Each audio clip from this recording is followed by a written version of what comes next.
नमस्कार, मैं social media के न्यूज चैनल जागो और जगाओ से मनी कुमार। चुनाव परिणाम आने के बाद अपनी हार को लेकर तमाम बहानेबाज राजनीतिक दलों के लिए भाजपा की नई नीति सबक देने वाली है।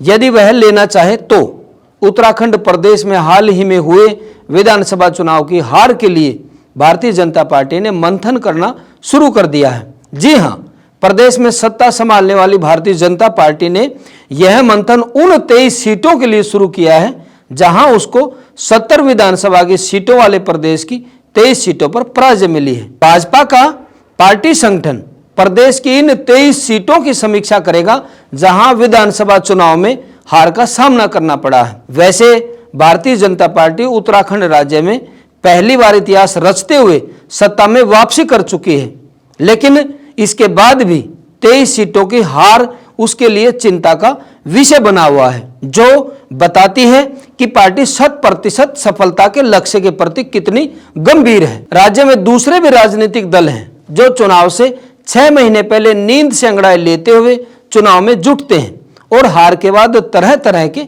बहाने बनाते हुए फिर चिर निंद्रा में चले जाते हैं। देखने वाली बात यह है कि ऐसे दल क्या भाजपा की मेहनत से कुछ सीखने का प्रयास करेंगे या अपनी हार के लिए नए नए बहाने तलाशते रहेंगे। सभी पार्टियों का दावा है कि ईवीएम से वोट चोरी हुआ है, लेकिन फिर भी सभी पार्टियां चुप क्यों बैठी हैं? क्या इनको चुनाव से पहले नहीं पता था कि सत्ताधारी पार्टी ईवीएम का गलत उपयोग कर सकती है?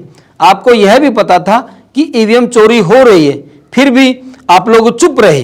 वोट काटे गए, वोट चोरी हो गए, वोट डालने नहीं दिए, लेकिन फिर भी आप लोग चुप रहे। जैसे ही चुनाव का रिजल्ट आया, आप लोग हल्ला मचाने लगे कि हमारा वोट चोरी हो गया, ईवीएम बदली गई, ईवीएम हैक कर ली गई। यह आवाज केवल 2 दिन तक उठाई गई और 5 साल के लिए फिर चुप हो गए। 5 साल तक अब सब चुप बैठे रहेंगे, जीतने की तैयारी नहीं करेंगे, ईवीएम को भूल जाएंगे, ईवीएम पर कोई चर्चा नहीं करेगा। फिर चुनाव होगा, फिर चुनाव का रिजल्ट आएगा, फिर 2 दिन के लिए कोई ना कोई बहाना बनाएंगे, ईवीएम को लेकर शोर मचाएंगे और फिर 5 साल के लिए चुप हो जाओगे।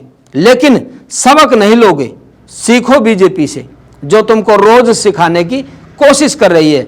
वह अपने मिशन पर लगातार बढ़ती जा रही है। उत्तराखंड में जीत के बाद भी हारी हुई 23 सीटों की समीक्षा कर रही है। सरकार ने रोजगार, शिक्षा, स्वास्थ्य, आरक्षण, अभिव्यक्ति की आजादी, महंगाई, महिलाओं की सुरक्षा जैसे मुद्दे खत्म कर दिए हैं और राजनीतिक दलों को पंगु बना दिया है। बीजेपी तुम्हें सिखा रही है, लेकिन तुम सीखना नहीं चाह रहे, क्योंकि अब तुमको अपनी हार की समीक्षा की जरूरत नहीं है। आज के लिए बस इतना ही। फिर मिलेंगे किसी अन्य जानकारी के साथ। तब तक के लिए नमस्कार।